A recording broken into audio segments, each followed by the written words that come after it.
نحمده ونستعينه ونستغفره ونعوذ بالله من شرور أنفسنا ومن سيئات أعمالنا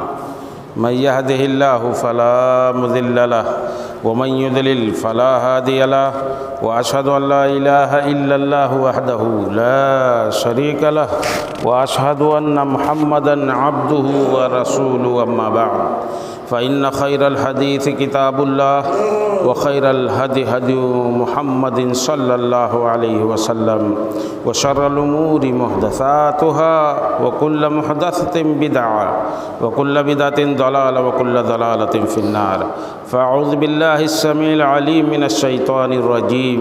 بسم الله الرحمن الرحيم يا أيها الذين آمنوا اتقوا الله حق تقاته ولا تموتن إلا وأنتم مسلمون يا أيها الناس اتقوا ربكم الذي خلقكم من نفس واحدة وخلق منها زوجها وبث منهما رجالا كثيرا ونساء واتقوا الله الذي تساءلون به والأرحام إن الله كان عليكم رقيبا يا أيها الذين آمنوا اتقوا الله وقولوا قولا سديدا يصلح لكم أعمالكم ويغفر لكم ذنوبكم ومن يطع الله ورسوله فقد فاز فوزا عظيما وقال تعالى في موضع آخر أعوذ بالله من الشيطان الرجيم بسم الله الرحمن الرحيم يا أيها الذين آمنوا لا تلهكم أموالكم ولا أولادكم عن ذكر الله ومن يفعل ذلك فأولئك هم الخاسرون وقال النبي صلى الله عليه وسلم اکثروا ذکر ہادم اللذات حاضرین جمعہ بزرگان دین نوجوان ملت عزیز طلبہ اللہ رب العالمین کی تعریف اس کی بڑائی اس کی بزرگی ہم پر لائق و زیبا ہے بعدہ اللہ کے نبی جناب محمد الرسول اللہ صلی اللہ علیہ وسلم کی ذات پر بے شمار درود و سلام بھیجیں اللہم صلی علی محمد وعلی آل محمد کما صلیت علی ابراہیم وعلی آل ابراہیم انکا حمید مجید اللہم بارک علی محمد وعلی آل محمد کما بارکت علی ابراہیم وعلی آل ابراہیم انکا حمید مجید برادران اسلام گزشتہ خطبے میں نے آخرت سے متعلق کچھ چیزوں کا تذکرہ کیا تھا کہ کن چیزوں کا پاس و لحاظ کیا جائے جس سے آخرت سنورے، اور میں نے یہ بھی ذکر کیا تھا کہ ایک بہت بھولا بھالا آدمی نہ پڑھا ہوا ان پڑھ یکدم سے کہہ لیجئے گنوار آدمی سے میری بات ہو رہی تھی اور اس نے مجھے یہ سبق یاد دلایا۔ اس نے یاد دلایا کہ یہیں رہنا نہیں ہے، یہاں سے کہیں اور جانا ہے، تو مجھے یاد آیا کہ یقیناً یہ درس اور یہ سبق ہم مسلمان بھولے ہوئے ہیں، اسے یاد ہمیں کرنا چاہیے اور یاد دلانا چاہیے، کیونکہ اسی دنیا کی زندگی کے بارے میں اللہ رب العالمین نے فرمایا ہے کہ یا ایھا الذین آمنوا لا تلھکم اموالکم ولا اولادکم عن ذکر اللہ، اے ایمان والو تمہارے مال اور تمہاری اولادیں یہ تمہیں اللہ کے ذکر سے غافل نہ کر دیں، ومن یفعل ذلک فاولئک ھم الخاسرون۔ اللہ نے وہی یاد دلا دیا کہ جن کے ساتھ یہ سانحہ ہو گیا کہ مال و اولاد کی چاہت اور لالچ اور اس کے فخر و مباحات میں اگر وہ غافل ہو گئے آخرت سے، تو یہ سمجھ لو کہ وہ نقصان اٹھانے والے۔ بہت صاف انداز میں قرآن نے یہ بتلا کر کے کہ ایسا نہ ہو کہ اس میں پڑ جاؤ مال و اولاد کے چکر میں اور اللہ کو بھول جاؤ۔ اگر ایسا ہوا تو سمجھ لو کہ تم گھاٹا اٹھانے والے ہوگے۔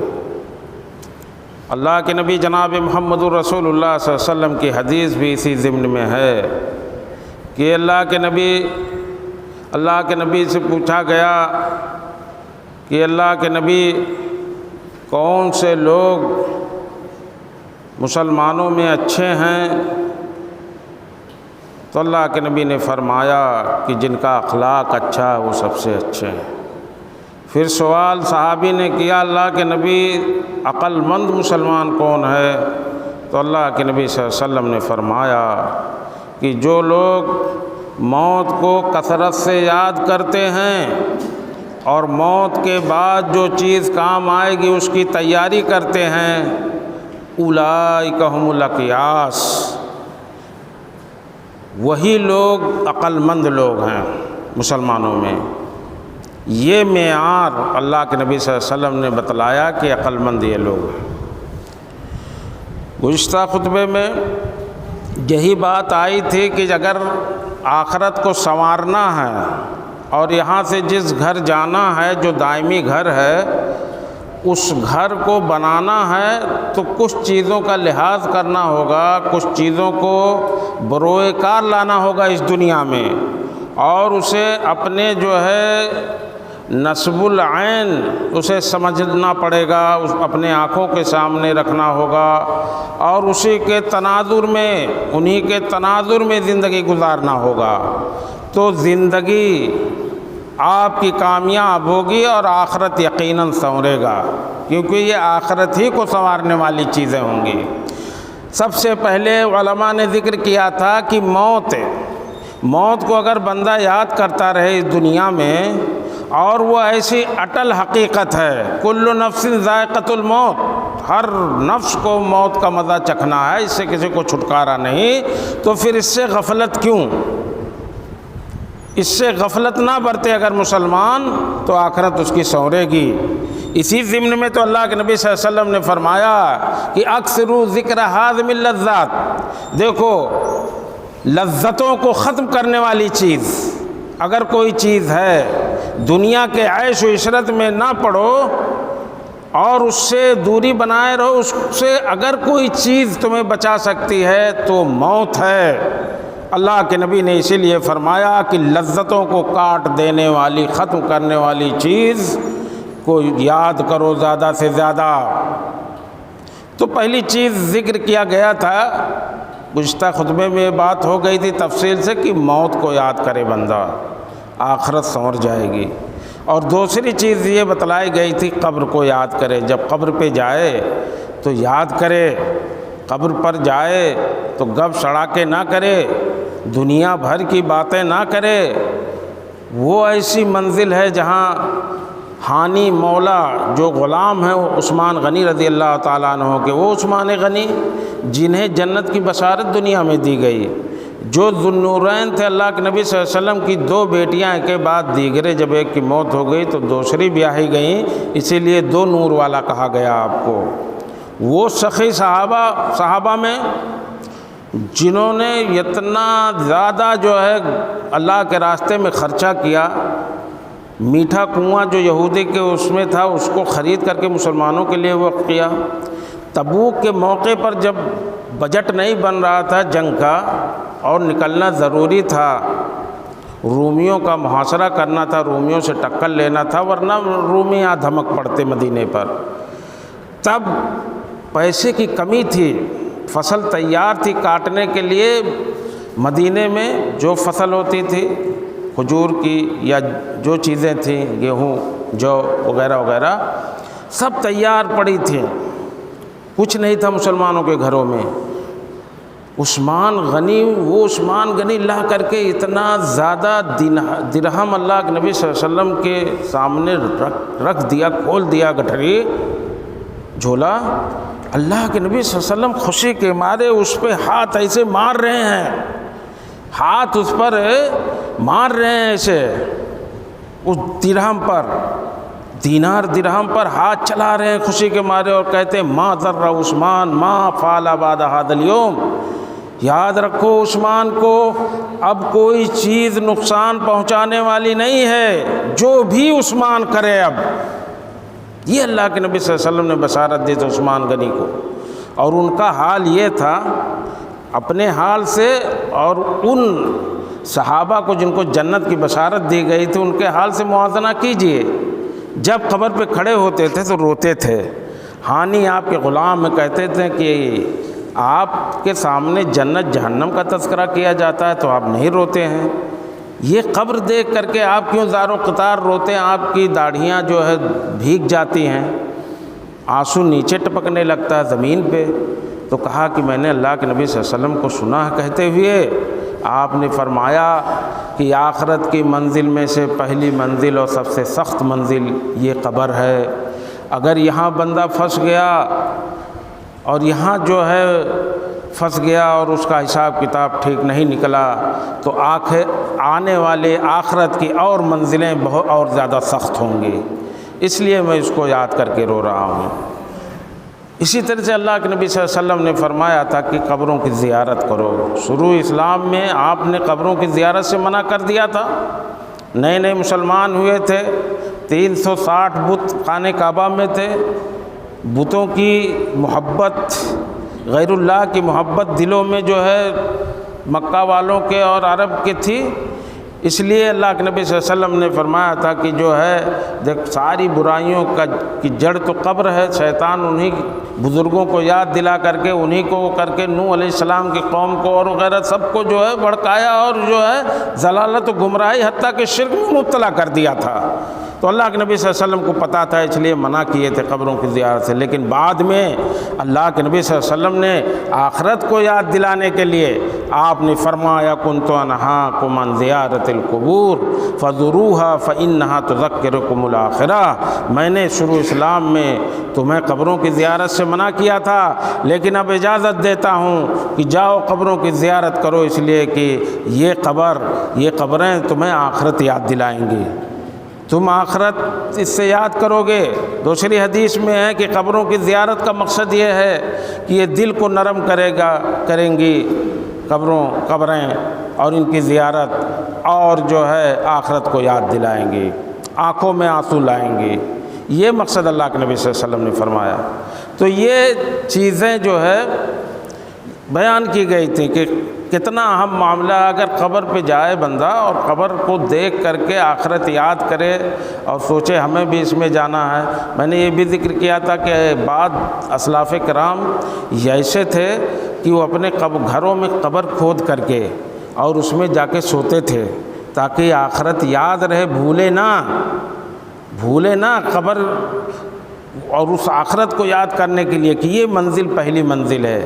گھر میں ہی جو ہے اللہ کا ڈر پیدا کرنے کے لیے، تقوی پیدا کرنے کے لیے، آخرت کبھی اوجھل نہ ہو نظروں سے، اس کی وجہ سے وہ اپنے گھروں میں قبر کھود کر کے اس میں بیٹھے رہتے تھے۔ صحابہ کرام کہتے ہیں کہ ایک بار اللہ کے نبی صلی اللہ علیہ وسلم کے ساتھ ہم لوگ قبرستان گئے ایک جنازے میں،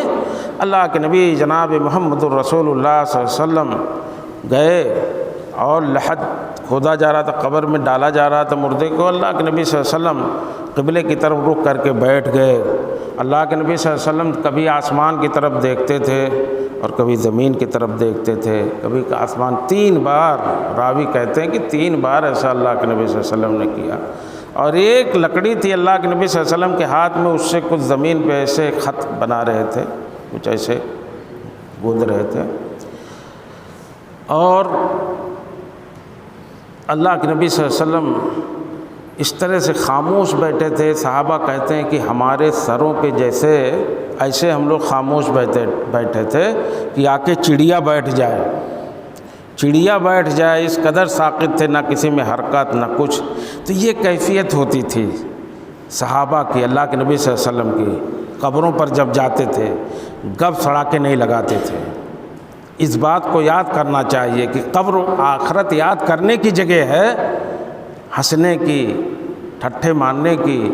اور گروپ بنا کر کے دنیا بھر کی باتیں کرنے کی نہیں ہیں، بلکہ اس آخری منزل کو یاد کرنا چاہیے تاکہ دل نرم ہو، آنکھوں میں آنسو آئے، آخرت یاد آئے۔ تو یہ سب کریں گے تو آخرت یقیناً سنورے گی۔ اسی طرح سے آخرت سنورنے کی اور کئی وجہ ہیں، جس میں سے ایک وجہ یہ ہے کہ بندہ اپنے ارمانوں کو، اپنے آرزوؤں کو کم کرے۔ راوی کہتے ہیں صحابی اللہ کے نبی جناب محمد رسول اللہ صلی اللہ علیہ وسلم نے ایک بار ایک چوکھنڈا خط بنایا، ایسے خط بنایا مربع نما، چاروں طرف سے لکیر کھینچ دی، بند کر دیا اس کو ایک گھر کی طرح سے، اور اس کے بعد ایک سیدھا لکیر اللہ کے نبی صلی اللہ علیہ وسلم نے اس میں کھینچا، اور وہ لکیر جو ہے اس خط کے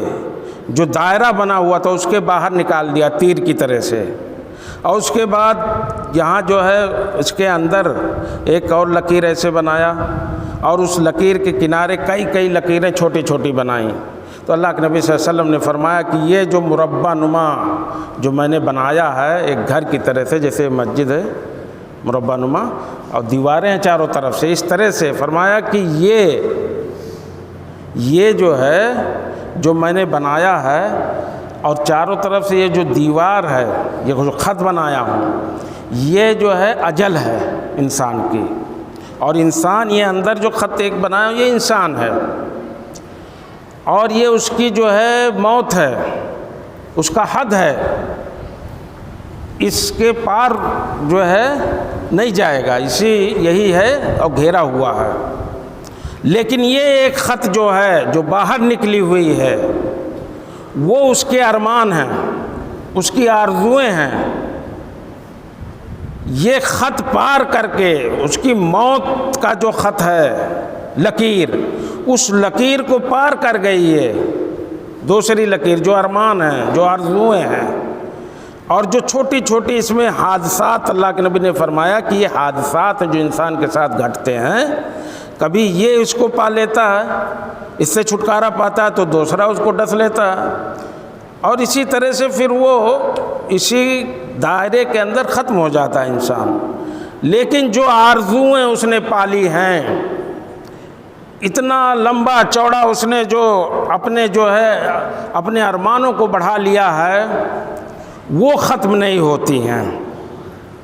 وہ موت کے پار چلی گئی ہیں تیر کی طرح سے، اور موت اس سے پہلے آ گئی۔ تو سب بہت ضروری ہے کہ آخرت سنورے، اس کے لیے انسان کو اپنی آرزوؤں کو کم کرنا چاہیے، اپنے عمل کو، اپنی امیدوں کو گھٹانا چاہیے، ورنہ ایسے ہوگا کہ موت آ جائے گی اور آرزوئیں ختم نہیں ہوں گی۔ کیونکہ یہ اللہ کے نبی جناب محمد الرسول اللہ صلی اللہ علیہ وسلم نے سمجھایا صحابہ کرام کو، اور صحابہ کرام کو اس طرح سے اللہ کے نبی صلی اللہ علیہ وسلم نے ٹریننگ دی تھی اور اس طرح سے سمجھایا تھا کہ ان کے ذہن و دماغ میں یہ چیزیں نقش ہو گئی تھیں، تبھی تو مثالی قوم بنی، تبھی تو مثالی جو ہے ٹیم بنی۔ دنیا کے نقشے پر اور دنیا کی تاریخ نے اس طرح کے نفوس پیش نہیں کر سکے، کیونکہ سبق اللہ کے نبی نے پڑھایا تھا، اور ان پاک نفوس نے اپنے دلوں میں اس کو بٹھا لیا تھا۔ بہت ساری حدیثیں ہیں اس بارے میں، اور بہت زیادہ جو ہے قرآن کی آیتیں ہیں، حدیثیں ہیں۔ اللہ کے نبی صلی اللہ علیہ وسلم کی ایک حدیث سنیں اور اس کے بعد پھر دوسرے امر پہ چلیں گے جس سے آخرت سنورے۔ انس رضی اللہ تعالیٰ عنہ کی روایت ہے، فرماتے ہیں کہ انسان بوڑھا ہوتا ہے، اس کی عمر بڑھتی ہے، اور اس کے ساتھ ساتھ دو چیزیں اور بڑھتی ہیں، حب المال و طول العمر، مال کی محبت بھی بڑھتی ہے، اور عمر زیادہ ہو جائے، کتنا جی لوں اور کتنا کچھ کر دوں بچوں کے لیے، آل اولاد کے لیے، دنیا کے لیے، یہ دونوں چیزیں جوان ہوتی ہیں۔ دوسری روایت میں ہے کہ یحرم ابن آدم تو بوڑھا ہوتا ہے، ولیکن تشب معہ اسنان، اس کے ساتھ، اس کے بڑھاپے کے ساتھ دو چیزیں جوان ہوتی ہیں، الحرص علی المال، مال پر حرص، مال کی لالچ، والحرص علی العمر، اور عمر کی لالچ، زیادہ سے زیادہ عمر مل جائے، زیادہ سے زیادہ عمر مل جائے۔ تو یہ ساری چیزیں ہیں جن سے جو ہے انسان کو اپنی جو ہے آرزوئیں کم کریں۔ آرزو جتنا لمیٹڈ کرے گا، آرزوؤں کو، ارمانوں کو، تمناؤں کو، آخرت اسی قدر بنے گی، ورنہ اسی جھمیلے میں پڑے رہیں گے، اور آرزو تو موت کے باہر نکل گئی، وہ ختم ہونے والی نہیں ہے۔ اسی طرح سے چوتھی پانچویں چیز یہ ہے کہ آپ اور ہم اگر آخرت سنوارنا چاہتے ہیں تو قناعت کا راستہ اختیار کریں۔ قناعت کا راستہ جو ہے بہت اہم راستہ ہے۔ اگر انسان قانع ہو جائے، اپنے دل کو منا لے، تو سمجھو دنیا کی ساری خیر اور ساری بھلائی وہ پا لیا۔ ابن سعید خدری رضی اللہ تعالیٰ عنہ کی روایت ہے، فرماتے ہیں اللہ کے نبی صلی اللہ علیہ وسلم نے فرمایا ان ھذا المال خضرۃ حلو، بہت اچھی چیز ہے یہ مال، فمن اخذہ بحقہ، جس نے اس کے حق کے ساتھ، حلال کے ساتھ اس کو لیا، ووضعہ فی حقہ،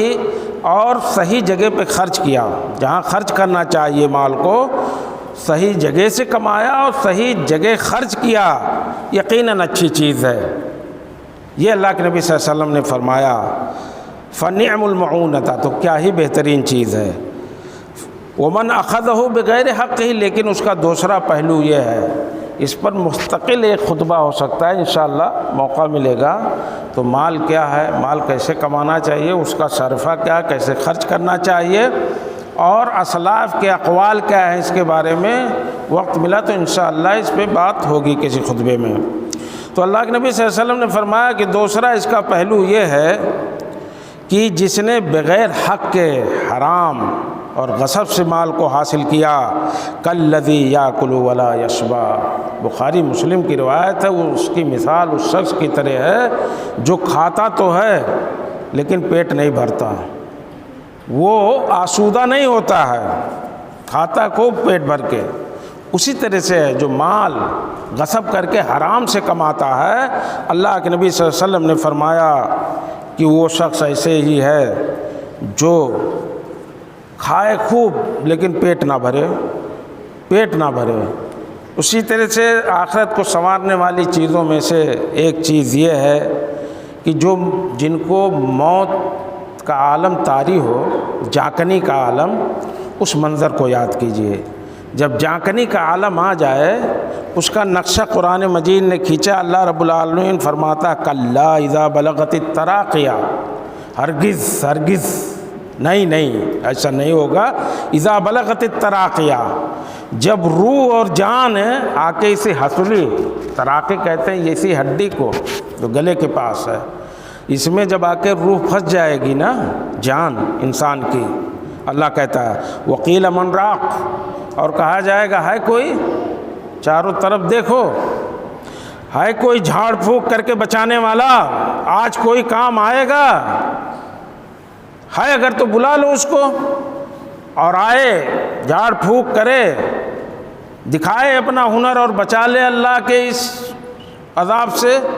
اور جو موت آ گئی ہے، جو وقت آ گیا، اس سے جو ہے ایک آدھ سیکنڈ بڑھا دے۔ وقیل من راق، یہ چیلنج ہے قرآن کا، ہے کوئی جھاڑ پھونک کرنے والا، بلاؤ اور بچا لے۔ وظن انہ الفراق، وہ شخص جس کی روح اٹک جاتی ہے ہسلی میں آ کے، وہ سمجھ جاتا ہے کہ میرے جانے کا وقت آ گیا، دنیا چھوڑنے کا وقت آ گیا۔ والتفت الساق بالساق، اور پڈلیوں سے جڑ جاتی ہیں، مل جاتی ہیں۔ جانکنی کے عالم کا جو ہے نقشہ کھینچ رہا ہے قرآن۔ الی ربک یومئذ المساق، اب کوئی راستہ نہیں بچا ہے، اللہ کے ہاں جانا ہے۔ الی ربک یومئذ المساق، اب اللہ کے ہاں چلو، کوچ کرنا ہے۔ یہ جو ہے قرآن نقشہ کھینچتا ہے۔ تو یہ جن کا آخری وقت آ جائے، اس وقت اگر حاضر ہو انسان اور اس سختی کے عالم میں دیکھے، اس سختی کے عالم کا جائزہ دیکھے کہ کتنی سختی ہوتی ہے، تو اس سے آخرت اس کی بنے گی، سنورے گی، آخرت کے لیے پھر کام کرنا شروع کرے گا، دنیا کے جھمیلوں سے دور رہنا سیکھے گا،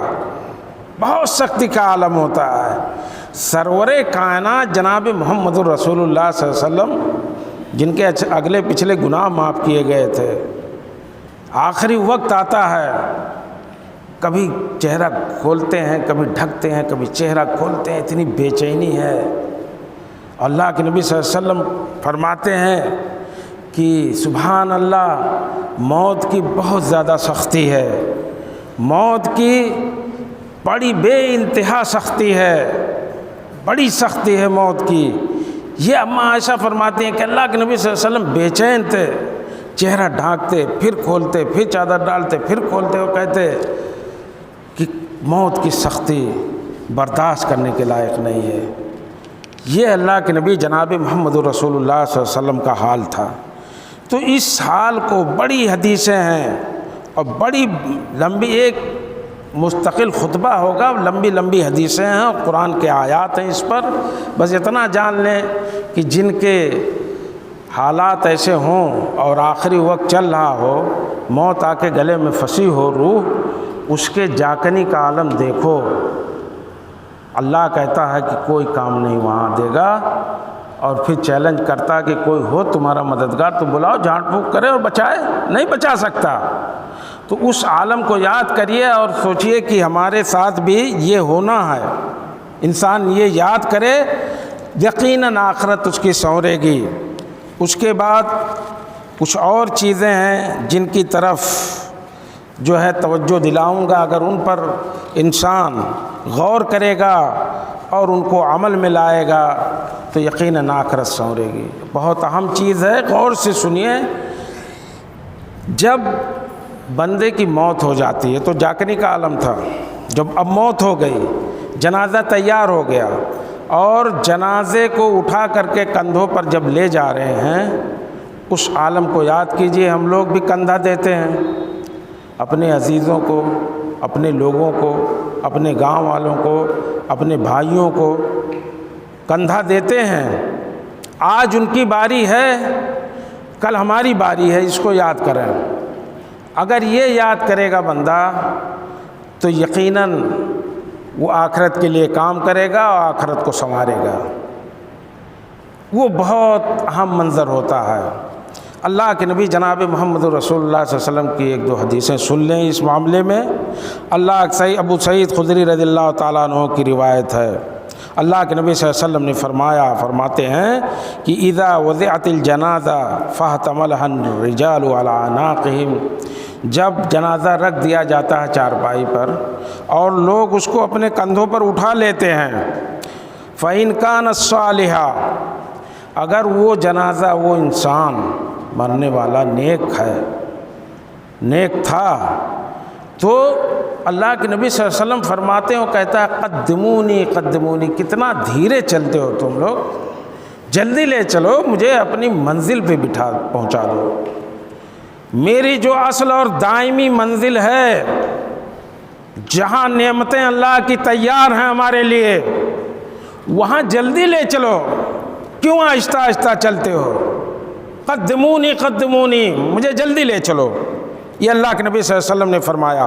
وَإِنْ قَانَتْ غَيْرُ صَالِحَةٍ، اگر وہ جنازہ اور وہ انسان نیک نہیں ہے، بد ہے، تو اللہ کے نبی صلی اللہ علیہ وسلم فرماتے ہیں، وہ کہتا ہے، قالت، وہ جنازہ کہتی ہے، یا ویلہا این تذہبون بہا، کیا ہو گیا تم لوگوں کی بربادی ہو،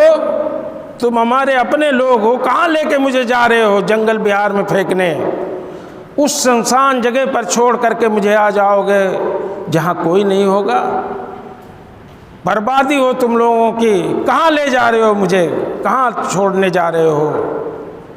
وہ گھبرائے گا، وہ جنازہ نہیں جانا چاہے گی قبرستان، کیونکہ اسے تو موت، اور جب موت کا عالم طاری ہوتا ہے، جب فرشتے آتے ہیں اسی وقت جو ہے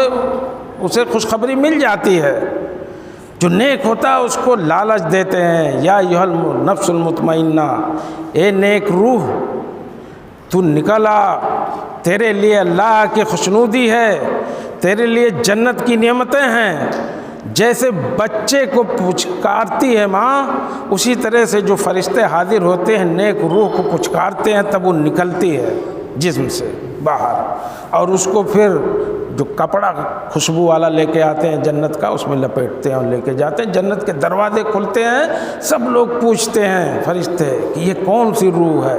فلاں کی روح ہے، فلاں نیک آدمی کی روح ہے۔ اور اسی طرح سے جب آتے ہیں اور بد ہوتا ہے انسان، تو اسے اسی وقت کہتے ہیں کہ ایھا النفس الخبیثہ، اے بری نفس نکل، برے جسم میں تو تھی، نکل، تیرے لیے اللہ کی ناراضگی ہے، تیار ہے، تیرے پروردگار کی ناراضگی ہے، تیرے لیے جہنم کی آگ ہے۔ تو اسی وقت سمجھ جاتا ہے۔ تب جب جنازہ اٹھا کے لے جاتے ہیں کندھے پہ لوگ، تب کہتا کہاں لے جا رہے ہو؟ تم لوگوں کی بربادی ہو، کہاں پھینکنے لے جا رہے ہو؟ اس بنجر، اس بیار جگہ پر، جنگل میں ہم کو ڈال کر کے چلے آؤ گے؟ نہیں جانا چاہے گا۔ یہ ہے۔ اسی طرح دوسری روایت ہے، اللہ کے نبی صلی اللہ علیہ وسلم نے فرمایا العبد المومن یستریح من، اللہ کے نبی صلی اللہ علیہ وسلم نے فرمایا کہ دنیا یہ مومن کے لیے سجن ہے، مومن کے لیے قید خانہ ہے، اور کافر کے لیے یہ چراگاہ ہے، یہ جنت ہے، اس کے لیے جنت کے مانند ہے۔ تو ایسے رہو دنیا میں کہ دنیا کو قید سمجھو۔ اللہ کے نبی صلی اللہ علیہ وسلم نے ایک موقع پہ کہا، فرمایا مستریح و مستراح منہ، کہا کہ وہ آرام پا جائے گا اور یا تو لوگ اس سے آرام پا جائیں گے۔ صحابہ نے کہا یہ کیا اللہ کے نبی صلی اللہ علیہ وسلم، مل مستراح ہو مل مستراح منہ، آرام پا جائے گا، آرام پا جائیں گے لوگ اس سے، یہ کیا؟ اللہ کے نبی صلی اللہ علیہ وسلم نے فرمایا کہ العبد المومن یستریح من نصب الدنیا، جو مومن انسان ہے وہ دنیا کے تھکان سے، دنیا کے دوڑ بھاگ سے وہ چھٹی پا جائے گا، آرام پا جائے گا۔ اور اگر بد ہے، بد انسان ہے، تو اس سے، فاجر آدمی سے، بندے اللہ کی مخلوق اور بلاد یعنی شہر کے شہر اور ملکوں کے ملک اس سے جو ہے نجات پا جائیں گے۔ والشجر والدواب، یہ درخت بھی اس سے کراہتے ہیں، فاجر آدمی سے، بد آدمی سے۔ تو درخت بھی اللہ کے نبی صلی اللہ علیہ وسلم نے فرمایا، اور چوپائے بھی، سب کے سب اس سے آرام پا جائیں گے۔ یہ ہے المستراح والمستراح منہ، وہ آرام پا جائے گا نیک ہے، اور اگر بد ہے تو اس سے پوری دنیا آرام پا جائے گی، نجات پا جائے گی۔ یہ ہے، اگر اس حالت کو، اس منظر کو یاد کریں جب کندھے پہ اٹھایا جاتا ہے، تو یقیناً آخرت سنور جائے گی بندوں کی اور ہم سب کی۔ اسی طرح سے نویں چیز یہ ہے کہ تنافس دنیا میں نہ کریں، دنیا میں ایک دوسرے سے آگے بڑھنے کی جو دوڑ ہے نا، اس کو کم کر دیں، آخر سنوارنی ہے تو، کیونکہ بہت منع کیا گیا ہے قرآن مجید کے۔ اللہ رب العالمین نے فرمایا کہ جان لو انما الحیات الدنیا لعب و لہو و زینت و تفاخر، کہا کہ جان لو کہ دنیا کی زندگی کھیل کود اور زینت کے علاوہ کچھ نہیں ہے، وہ تفاخر بینکم و تکاثر، فخر کرنا اور ایک دوسرے سے زیادہ بتانا مال اور اولاد میں، یہی ہے۔ اسی کمپٹیشن میں دنیا چلی جاتی ہے، کھیل کود ہے، زینت ہے، اور کچھ نہیں۔ اللہ رب العالمین نے فرمایا، اور ایک مثال دیا کہ دیکھو کمثل الغیث، کمثل غیث، اس بارش کی طرح سے ہے، جب بارش ہوتی ہے تو عجب الکفار نباتہ، تو کفار کو یعنی کسان کو کفار کہا گیا ہے اس آیت میں۔ کفر کے معنی ہوتے ہیں چھپانے کے، انکار کرنے کے، جیسے کافر منافق ہے اور جو ہے اللہ کو نہ ماننے والا اپنے دلوں میں اللہ کا کفر اور انکار چھپاتا ہے، ویسے جو ہے اس کو کافر کفار اس لیے کہا گیا کسانوں کو، کیونکہ وہ بیج کو زمین کے اندر چھپاتے ہیں، زمین کے اندر بیج کو چھپاتے ہیں جوت بو کر کے، اور اس کو چھپاتے ہیں تبھی تو بیج نکلتا ہے، جو ہے پودا نکلتا ہے۔ اس لیے ان کو کفار سے تشبیہ دی گئی کہ جب بارش ہوتی ہے تو بڑا خوش ہوتا ہے جو ہے کسان، اور اس کے ساتھ ساتھ جو ہے خوب ہرے بھرے اس کے فصل ہوتے ہیں۔ ثم یہیج فتراہ مصفرا، پھر وہ جو ہے سوکھنے لگتا ہے، وہ سوکھنے لگتا ہے، وہ جو ہرا بھرا فصل تھا وہ سوکھنے لگتا ہے، اس کی فصل سوکھ جاتی ہے اور پھر وہ زرد ہو جاتی، پیلی ہو جاتی ہے۔ ثم یکون حطاما، پھر وہ فصل اس کی جو خوش ہو رہا تھا دیکھ کر کے لہلہا رہی تھی فصل، بھوسا ہو جاتی ہے۔ یہی مثال دنیا کی اللہ نے دیا کہ تھوڑے دن کے لیے بارش ہوتی ہے، فصل اور سبزہ ہوتا ہے، انسان خوش ہو جاتا ہے، یہ جو ہے کاشتکار، مگر تھوڑے دن میں وہ جو ہے پیلا پڑنے لگتا ہے فصل، اور وہ سوکھ جاتی ہے، پھر بھوسا ہو جاتی ہے۔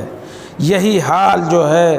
دنیا کی ہے۔ اللہ رب العالمین نے فرمایا وفی الآخرۃ عذاب، اللہ نے پھر آگے فرمایا ثم یہیج فتراہ ثم یکون حطاما، پھر بھوسا ہو جاتا ہے۔ وفی الآخرۃ عذاب شدید، اور آخرت میں عذاب شدید ہے، بہت سخت عذاب ہے کفار کے لیے، نہ ماننے والوں کے لیے، اللہ کے وجود کو جھٹلانے والوں کے لیے۔ ومغفرۃ من اللہ ورضوان، اور اللہ کی طرف سے مغفرت اور خوشنودی ہے، اس کی خوشی ہے، مومنین کے لیے یہ ہے۔ وما الحیات الدنیا الا متاع الغرور، لاسٹ میں اللہ نے فرمایا کہ دیکھو دنیا کی زندگی دھوکے کے سوا اور کچھ نہیں ہے، دھوکے کے سوا اور کچھ نہیں ہے۔ تو یہ یاد رکھیں کہ دنیا کے تنافس میں، دوڑ میں پیچھے رہیے، جان بوجھ کر کے پچھڑیے، آخرت سنورے گی، آخرت سنوارنا ہے تو اس بات کو یاد رکھیں۔ اگر یہ بات یاد نہیں رہی تو سمجھ لیجئے کہ آخرت برباد ہو جائے گی۔ سیکنڈ لاسٹ 10واں نمبر یہ طلب حسن الخاتمہ، ہمیشہ حسن خاتمہ کے لیے جو ہے طلب کرنا چاہیے اللہ سے کہ اللہ میرا جب خاتمہ ہو تو اچھا خاتمہ ہو۔ اسی لیے اللہ کے نبی صلی اللہ علیہ وسلم نے فرمایا کہ دیکھو انسان، آدمی جو ہے ایک لمبی مدت تک جنت و جنتیوں کا کام کرتا ہے، جنت والے جو کام کرتے ہیں وہی وہ کام کرتا ہے اور کرتے رہتا ہے، پھر اخیر میں اللہ کے نبی صلی اللہ علیہ وسلم نے فرمایا کہ اس کے اندر کجی آ جاتی ہے۔ اسی لیے کہا کہ ہمیشہ اللہ سے حسن خاتمہ مانگنا چاہیے، پوری مدت اور لمبی مدت تک اللہ کو یاد کرتا رہا، عبادت میں مشغول رہا، لیکن اخیر میں ثم یختم له عمله بعمل اہل النار، پھر آخری وقت جب آتا ہے نا تو حسن خاتمہ نہیں ہوتا ہے، برا خاتمہ ہو جاتا ہے، کیونکہ وہ جہنمیوں والا کام کرنے لگتا ہے، وہ چاہے تھوڑے ہی دن کیا ہو، 1 گھنٹہ کیا ہو، 1 مہینہ، 1 ہفتہ، 1 دن، لیکن وہ اس کام سے دور ہو جاتا ہے اور جہنمیوں والا کام شروع کر دیتا ہے۔ اس لیے اللہ کے نبی نے فرمایا کہ حسن خاتمہ کے لیے دعا کرنی چاہیے، ہمیشہ اللہ سے حسن خاتمہ مانگنا چاہیے۔ پوری زندگی کرتا رہا نیک کام، آخر میں آ کے غلط کر دیا، جہنمیوں والا کام، اور اسی پہ اس کا خاتمہ ہو گیا۔ اور اسی طرح سے اللہ کے نبی نے فرمایا کہ ایک آدمی برا ہوتا ہے، زندگی بھر برائی کرتا ہے، زندگی بھر برائی کرتا ہے، لیکن ثم یختم له عمل، پھر اس کا جو کام ہوتا ہے، آخری خاتمہ ہوتا ہے بعمل اہل الجنہ، جنتیوں کا کام کرتا ہے، وہ چاہے تھوڑے مدت کے لیے کرے، اور اسی کام پہ اس کا خاتمہ ہوتا ہے۔ یہ حسن خاتمہ ہے۔ اسی لیے اللہ کے نبی جناب محمد رسول اللہ صلی اللہ علیہ وسلم نے فرمایا کہ حسن خاتمہ کے لیے ہم سب کو، مسلمانوں کو، اللہ سے دعا کرنی چاہیے کہ ہمارا خاتمہ جو ہے اچھا ہو۔ اسی طرح سے اللہ کے خوف سے ہمیشہ رونا چاہیے، رونا چاہیے، اور جو رونے کی فضیلت ہے اسے جاننا چاہیے۔ آخری چیز ہے جس سے آخرت انسان کے سنورے گی اگر اس کو بروئے کار لایا تو۔ اور جو اللہ کے راستے میں رونا ہے اللہ کے ڈر سے، اس کی فضیلت کو ہم لوگ سمجھیں کہ اس کی فضیلت کیا ہے، کیونکہ اللہ کے نبی جناب محمد رسول اللہ صلی اللہ علیہ وسلم نے فرمایا، ابو ہریرہ راوی ہیں، کہتے ہیں وَلَا يَلَجُ النَّارُ رَجُلٌ بَكَى مِنْ خَشْيَةِ اللَّهِ، اللہ کے نبی نے فرمایا کہ وہ شخص جہنم میں داخل ہو ہی نہیں سکتا جو اللہ کے ڈر سے روئے، تنہائی میں روئے، راتوں میں روئے، اکیلے ہو روئے، اللہ کے نبی نے گارنٹی دیا کہ ایسا شخص جہنم میں جا ہی نہیں سکتا جو اللہ کے خوف سے ڈر روئے۔ اور ایسے ہی محال ہے، ایسے محال ہے جیسے کہ اللہ کے نبی صلی اللہ علیہ وسلم نے فرمایا کہ حتی یعود اللبن فی الذرع، دہا ہوا دودھ جو برتن میں دہے ہیں اس کو واپس کیا تھن کے اندر ڈال سکتے ہیں؟ جانور کے نہیں ڈال سکتے، جو نکل گیا نکل گیا۔ کہا کہ اگر دودھ اندر نہیں جا سکتا تھن کے اندر دہا ہوا دودھ، تو وہ بندہ بھی جہنم میں نہیں جا سکتا جو اللہ کے خوف سے ڈرے۔ تو اللہ کے خوف سے ڈرنے کی فضیلت کو ہم لوگ جاننا چاہیے۔ ایک اور چھوٹی سی حدیث، اللہ کے نبی صلی اللہ علیہ وسلم نے فرمایا وَلَا يَجْتَمِعُ غُبَارٌ فِي سَبِيلِ اللَّهِ وَدُخَانِ جہنم، اور فرمایا کہ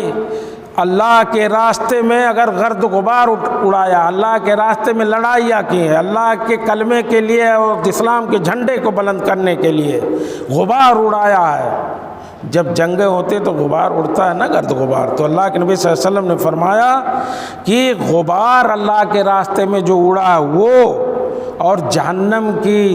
کا دھواں دونوں ایک جگہ نہیں ہو سکتا۔ اللہ کے راستے میں جو لڑا، جو گرد غبار اڑایا میدان جنگ میں، وہ گرد اور جہنم کا دھواں دونوں ایک جگہ اکٹھا نہیں ہو سکتا ہے، اللہ کے نبی صلی اللہ علیہ وسلم نے فرمایا ہے۔ اسی طرح سے اللہ کے نبی صلی اللہ علیہ وسلم نے فرمایا عینان لا تمسہم النار، دو آنکھوں کو جہنم کی آگ چھو نہیں سکتی، ایک وہ آنکھ جو اللہ کے خوف سے ڈرے، اور دوسری وہ آنکھ جو اللہ کے لیے اسلامی سرحدوں کی حفاظت جاگتے ہوئے کرے۔ اسلامی سرحدوں کی حفاظت اگر وہ جاگتے ہوئے کرتی ہے، وہ آنکھ جاگ رہی ہے، اسلامی سرحدوں کی حفاظت کر رہی ہے، رکھوالی کر رہی ہے،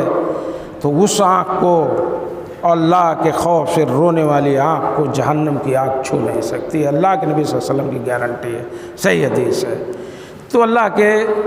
خوف سے ڈرنا چاہیے اور اس رونے کی فضیلت کو ہم لوگ سمجھیں، یقیناً آخرت سنور جائے گی۔ یہ کچھ چیزیں تھیں، کچھ امور تھے، اور ایک ایک امر اور ایک ایک چیز ایک مستقل خطبہ ہے، بہت مختصر میں نے گنا دیا کہ ان چیزوں پر اگر آدمی اپنی نگاہوں کو مرکوز رکھے اور ان کی روشنی میں اپنی زندگی گزارے تو یقیناً اس کی آخرت سنورے گی۔ دنیا کچھ نہیں ہے دھوکے کے سوا، دنیا کی لالچ کم کیجئے، دنیا کی آرزوئیں کم کیجئے، دنیا کی دوڑ